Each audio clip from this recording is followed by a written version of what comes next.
Nuestro conocimiento de la religión de los antiguos persas procede principalmente del Avesta o Zendavesta, los libros sagrados de la antigua Persia. Zoroastro fue el fundador de su religión, o más bien el reformador de la religión anterior a él. No se sabe bien cuándo vivió, pero sí es seguro que lo que él proponía se hizo la religión dominante del Asia Oriental, al menos desde los tiempos de Ciro, 550 a.C., hasta la conquista de Persia por Alejandro Magno. Parece que, bajo la monarquía macedonia, las doctrinas de Zoroastro se vieron corrompidas considerablemente por la introducción de opiniones extranjeras, pero más tarde recuperaron su dominancia. Zoroastro enseñaba la existencia de un ser supremo que creó otros dos seres poderosos a los que impartió cuanto le pareció adecuado de su propia naturaleza. De estos, Ormuzd, al que los griegos llamaban Oromazdes, permaneció fiel a su creador y era considerado la fuente de todo el bien, mientras que Ahriman, Ahrimanes, se rebeló y fue el causante de todos los males de la tierra. Ormuzd creó al hombre y le dio todos los materiales necesarios para la felicidad, pero Ahriman quebrantó esta felicidad al introducir el mal en el mundo y al crear animales salvajes y reptiles y plantas venenosas. En consecuencia, el mal y el bien ahora están mezclados en todas las partes del mundo, y los seguidores del bien y del mal, los acólitos de Ormuzd y de Ahriman, están en constante guerra. Pero esto no durará por siempre. Llegará el momento en que los seguidores de Ormuzd triunfarán y Ahriman y los suyos quedarán restringidos a la oscuridad. Los ritos religiosos de los antiguos persas eran sumamente simples. No tenían templos, ni altares, ni estatuas, y llevaban a cabo sus sacrificios en las cimas de las montañas. Adoraban el fuego, la luz y el sol como los emblemas de Ormuzd, la fuente de toda la luz y pureza, pero no consideraban estos elementos como divinidades independientes. Las ceremonias y ritos religiosos estaban regulados por los sacerdotes, conocidos como magos. El conocimiento de los magos estaba conectado a la astrología y a los encantamientos, y eran tan expertos en ellos que el nombre de magos llegó a aplicarse todavía hasta hoy a todos los que hacen magia y encantamientos. La religión de Zoroastro siguió floreciendo incluso tras la introducción del cristianismo, y en el tercer siglo era la fe dominante en Oriente, hasta la popularización del poder maometano y la conquista de Persia en el siglo VII por parte de los árabes, quienes forzaron a la mayor parte de los persas a renunciar a su antigua fe. Los que se negaron a abandonar la religión de sus ancestros huyeron a los desiertos de Kermán e Industán, donde aún viven bajo el nombre de Parsis, nombre derivado de Pars, el antiguo nombre de Persia. Los árabes los llaman Gebers, de una palabra árabe que significa no creyentes. En Bombay, los Parsis siguen siendo aún una clase muy activa, inteligente y próspera. Se distinguen favorablemente por la pureza de su vida, su honradez y su actitud conciliadora. Tienen numerosos templos al fuego que adoran como el símbolo de la divinidad. La religión de los hindúes está fundamentada en los Vedas. A estos libros atribuyen grandísima santidad y afirman que el propio Brahma los compuso durante la creación. Pero la compilación y disposición actual de los Vedas se atribuye al sabio Vyasa, hace unos 5000 años. Los Vedas muestran las creencias en un Dios supremo. Esta divinidad se llamaba Brahma. Sus atributos están representados por 3 poderes personificados de creación, conservación y destrucción bajo los nombres respectivos de Brahma, Vishnu y Shiva, dentro de la Trimurti o Trinidad principal de los dioses hindúes. De los dioses inferiores, los más importantes son los siguientes: Indra, el dios del cielo, del rayo, del relámpago, de la tormenta y de la lluvia; Agni, el dios del fuego; Yama, el dios de las regiones infernales; Surya, el dios del sol. Brahma es el creador del universo y la fuente de la que han salido todas las divinidades individuales y por las que serán finalmente absorbidas. Igual que se cuaja la leche y el agua se hace hielo, así Brahma se transforma de diversas formas sin ayuda de ningún tipo de influencia exterior. El alma humana, según los Vedas, es una porción del Gobernador Supremo como una chispa lo es del fuego. Vishnu. Vishnu ocupa el segundo lugar en la tríada de los hindúes y es la personificación del principio conservador. Para proteger el mundo en varias épocas de peligro, Vishnu descendió a la Tierra en diferentes encarnaciones y estas apariciones eran conocidas como avatares. Son muy numerosos, pero hay 10 detallados de forma particular. El primer avatar fue Matsya, el pez, bajo cuya forma Vishnu conservó a Manu, el ancestro de los humanos, durante un diluvio universal. El segundo avatar fue en la forma de una tortuga, apariencia que asumió para soportar la tierra cuando los dioses removían el mar para la bebida de la inmortalidad, Amrita.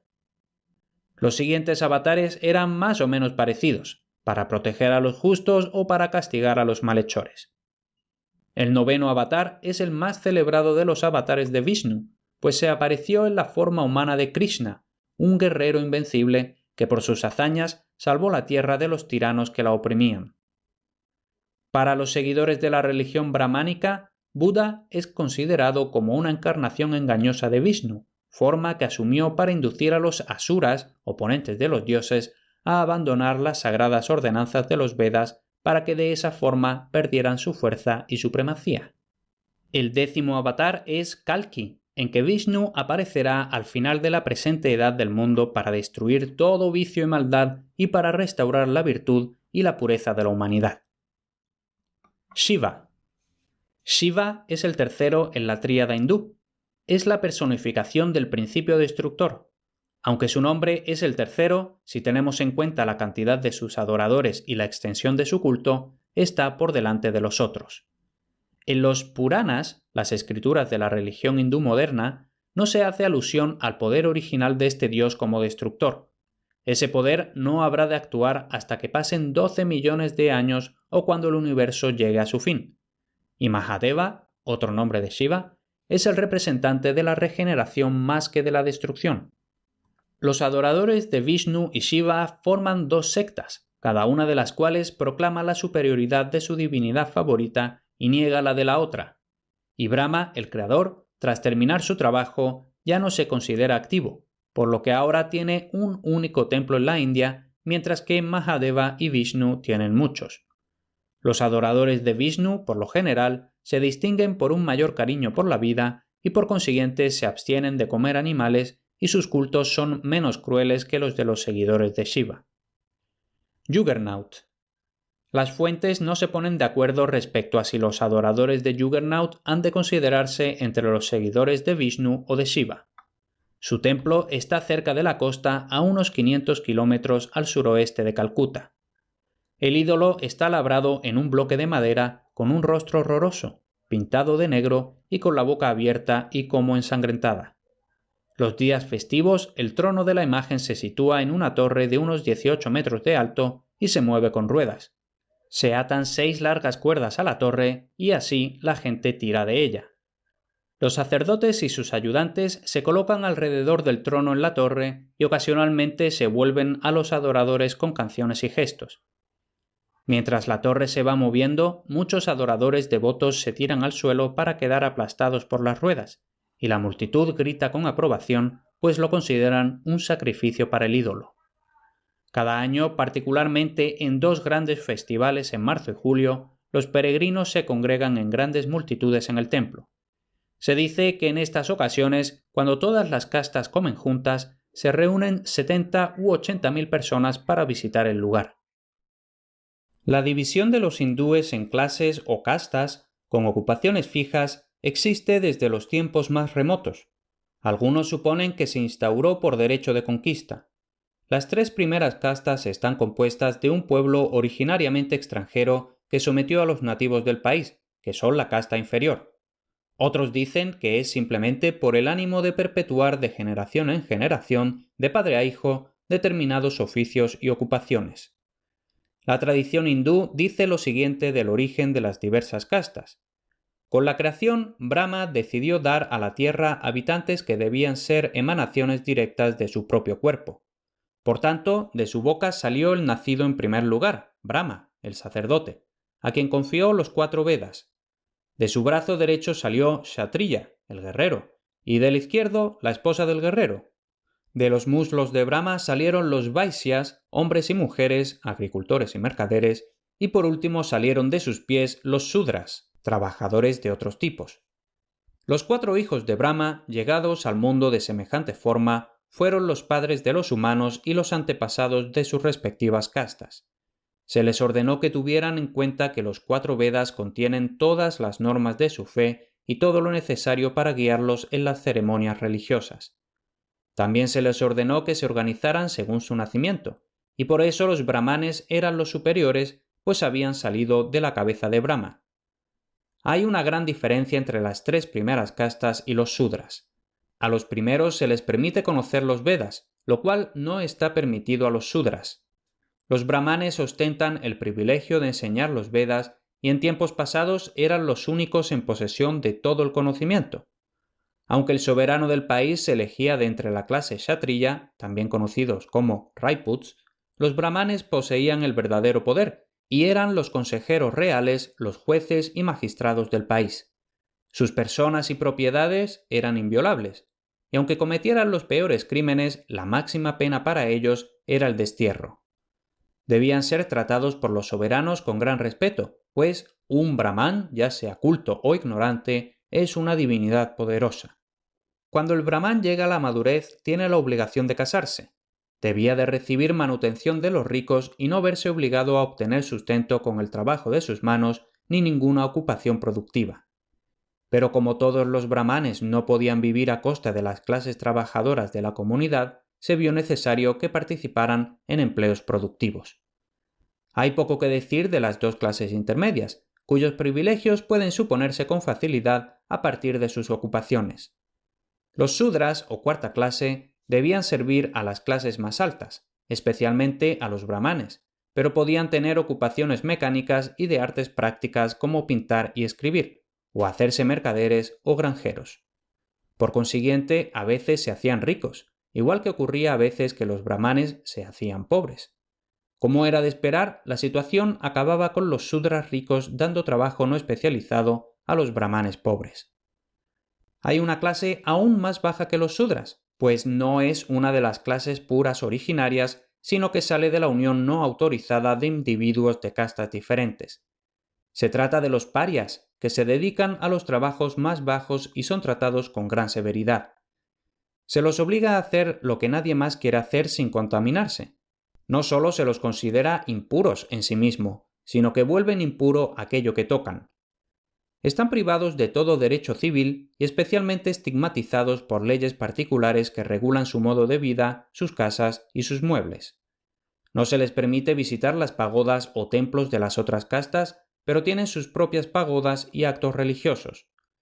No se les consiente que entren en las casas de las otras castas. Si lo hacen inconscientemente o por necesidad, hay que purificar el lugar con ceremonias religiosas. No deben aparecer en mercados públicos y están limitados a usar unos pocos pozos determinados que tienen la obligación de rodear de huesos de animales para advertir a los demás de que no los usen. Viven en casuchas lejos de las ciudades y aldeas. No tienen ninguna restricción en cuanto a comida, pero esto no es un privilegio, sino una marca de ignominia, pues se considera que son tan impuros que nada puede contaminarlos más. Las 3 castas superiores tienen totalmente prohibido comer carne. A la 4ª se le permite comer carne de todo tipo excepto ternera, y solo la última casta, la de los parias, puede comer de todo sin restricción. De Buda, a quien los Vedas representan como una encarnación ilusoria de Vishnu, sus seguidores dicen que fue un sabio mortal cuyo nombre era Gautama, llamado también con los epítetos elogiosos de Sakyasiña, el león, y Buda el sabio. Comparando las distintas épocas asignadas a su nacimiento, se deduce que vivió unos 1000 años antes de Cristo. Era hijo de un rey y cuando, de acuerdo con las costumbres del país, fue presentado pocos días después de su nacimiento ante el altar de una divinidad, se dice que la estatua inclinó la cabeza como presagio de la futura grandeza del profeta recién nacido.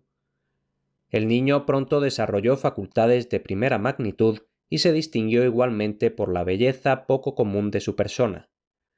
Apenas alcanzó la madurez, comenzó a reflexionar profundamente sobre la corrupción y la desgracia de la humanidad, y concibió la idea de retirarse de la sociedad y dedicarse a la meditación.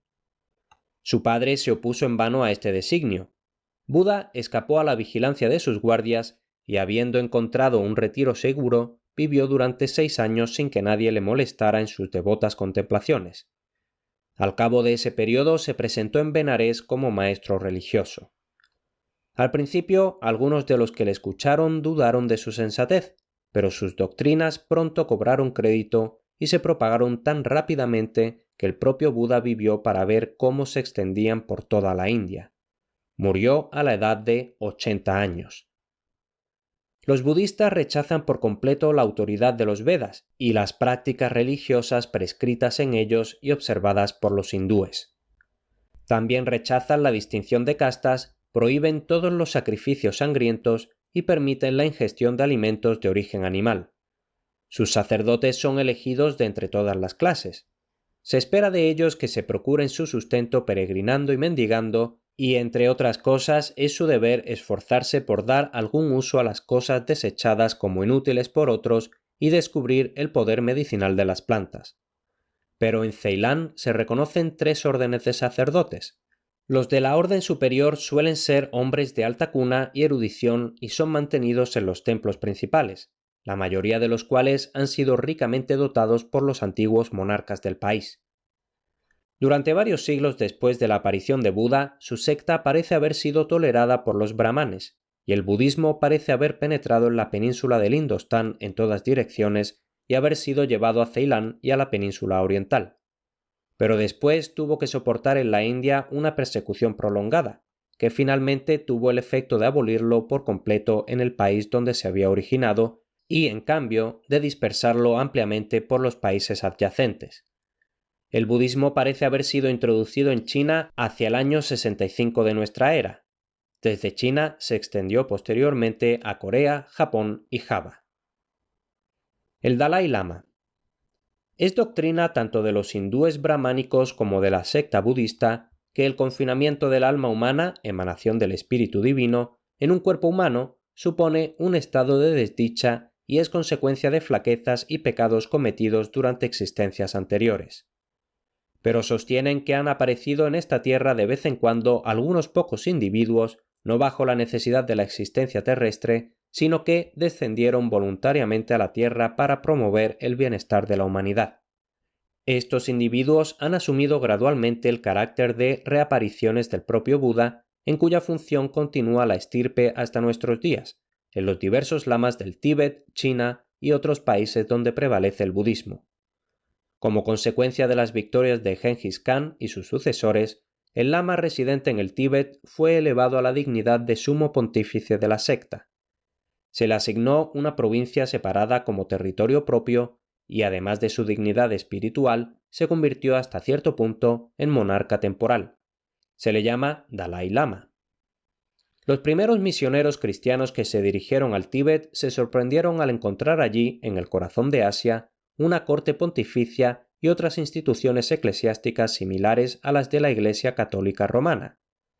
Encontraron conventos para sacerdotes y monjas, también procesiones y formas de culto religioso asistidas con mucha pompa y esplendor, y muchos fueron inducidos por estas similitudes a considerar el lamaísmo como una especie de cristianismo degenerado. No es improbable que los lamas derivaran algunas de estas prácticas de los cristianos nestorianos que se establecieron en Tartaria cuando el budismo se introdujo en el Tíbet. El preste Juan. Un antiguo relato, transmitido probablemente por mercaderes itinerantes, de un lama o jefe espiritual entre los tártaros, parece haber provocado en Europa la noticia de un presbítero o preste llamado Juan, un pontífice cristiano residente en la Asia Superior. El Papa envió una misión en su busca, al igual que Luis IX de Francia algunos años más tarde, pero ambas misiones fueron infructuosas, aunque las pequeñas comunidades de cristianos nestorianos que encontraron sirvieron para mantener la creencia en Europa de que tal personaje existía en algún lugar de Oriente.